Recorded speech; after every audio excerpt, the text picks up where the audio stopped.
Карыз алып көнүп калган жакшы эмес. Карызга кайра эле кичинекей эле муктаждык болсо карыз ала берген бул жакшы эмес. Кээ бир адамдар ушундай көнүп калат. Бир жолу карыз алат, кийин 2 жолу алат, ошентип карызды жеңил көрүп калат да. Ал карызды алгандан кийин сөзсүз түрдө төлөшүң керек ал мойнуңда карыз болуп калат. Төлөбөсөң кыяматта ал калат. Пайгамбар саллаллаху алейхи вассалам хадисте айтат: кимде ким адамдардын акчасыны, адамдардын мал мүлкүнү алган болсо, аны кайтарып берүү ниетинде алган болсо, Аллах Таалага анын ордуна кайтарат дейт да. Мындайча айтканда, Аллах Таалага жеңилдик берет ошо кайтарууга. Кимде ким ошону жок кылуу максатында алган болсо, Аллах Таала аны жок кылат дейт да.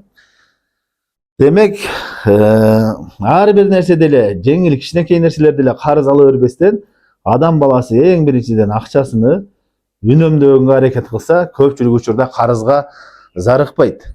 Көпчүлүк адамдар эмне, акчасы бар кезинде үнөмдөбөйт да чачат, анан карызга зарыгып калат.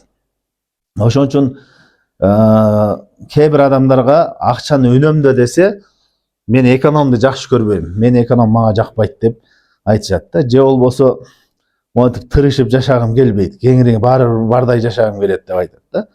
Туура, ал сараң болгон жакшы эмес. Бирок эмне, сен ошо акчаңды сактаганың, акчаңды үнөмдөгөндүгүң ошо бирөөнүн алдында төмөн түшүп, зарыгып, бирөөгө жалбарып калбашың үчүн.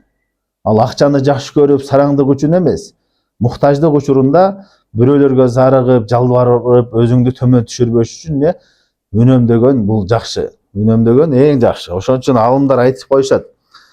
Кээ бир алымдар айтышкан, кирешенин, доходтун, прибыльдин, пайданын 1/3 бул эмне, акчаны туура сарптагандыкта дейт да. Туура пайдалагандыкта, үнөмдөп сарптагандыкта. Кээ бир алымдар айтат, жада калса жарымы дейт. Пайданын жарымы бул жакшы, туура сарптагандыкта дейт да. Ошон үчүн Имам Ахмад рахимахуллахтын 2 баласы болгон Абдулла жана Салих деген. Абдулла акчаны жакшы колдончу да. Ал көрүнгөнгө зарыгып муктаж болчу эмес. Ал эми Салих болгон болсо, ал эмне кылган? Колу ачык болуп, көп сарпта салган, колуна акча келсе. Ошентип Имам Ахмад рахимахуллахга жакпаган иштерди кылып, мындай Имам Ахмадга жакпагандай иштерди кылып койчу. Кандай? Бирөөлөрдөн суранып, жок болуп калган учурлардачы. Имам Ахмадга ал жакчу эмес.